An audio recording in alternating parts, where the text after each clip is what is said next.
നമ്മളൊരു മാർക്കറ്റ് തപ്പി ഇറങ്ങിയതാണ്. പക്ഷേ മാർക്കറ്റ് കണ്ടില്ലെന്ന് മാത്രമല്ല, വണ്ടിയുള്ള ഹമ്പിലും കുമ്പിലും കയറി കംപ്ലൈൻ്റ് ആയത് മാത്രം മിച്ചമാണ് കേട്ടോ.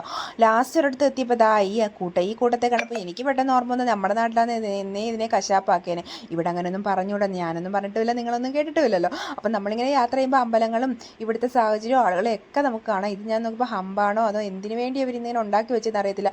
മനുഷ്യന് ഉപയോഗിക്കാൻ വേണ്ടി വഴി ഉണ്ടാക്കി വെച്ച്, പക്ഷേ ഇത് മനുഷ്യനല്ല ഉപയോഗിക്കുന്നത്, നടന്നു പോകാൻ വേണ്ടി മാത്രമേ പറ്റത്തുള്ളൂ. വണ്ടിയുടെ അടി തട്ടുവാണേ. പിന്നെ ഇവിടുത്തെ വണ്ടി സാഹചര്യങ്ങൾ ഒരു മഴ പെയ്താലുള്ള അവസ്ഥയാണ് കേട്ടോ നിങ്ങളീ കാണുന്നത്. എല്ലാം തരണം ചെയ്ത ഹൈവേയിൽ എത്തിയാൽ ഇതിനേക്കായി കുണ്ടും കുഴിയെ പറഞ്ഞിട്ടൊരു കാര്യമില്ല.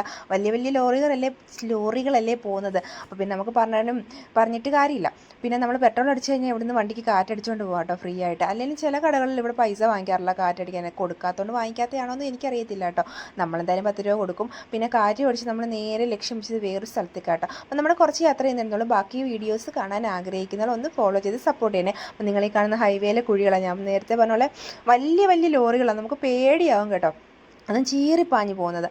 അതുകൊണ്ട് അതിൻ്റെ ഇടയിൽ കൂടെ നമ്മൾ ഒരു ഗുജറാത്തിയെ പോലെ ചിന്തിച്ചങ്ങ് ഡ്രൈവ് ചെയ്യുക. ഇവിടെ കൊച്ചു പിള്ളേരായാലും വണ്ടി കൊടുക്കും, അതുകൊണ്ട് അവർക്കൊക്കെ നല്ല പ്രാക്ടീസ് ആട്ടോ. ഇന്ന് പതിവിലും കൂടുതൽ തിരക്കാരെന്ന് കണ്ടില്ലേ. റോഡികളല്ലല്ലോ, പക്ഷേ ലോറികൾ ഇങ്ങനെ നിരയായിട്ട് കിടക്കായിരുന്നേ. അപ്പം എല്ലാം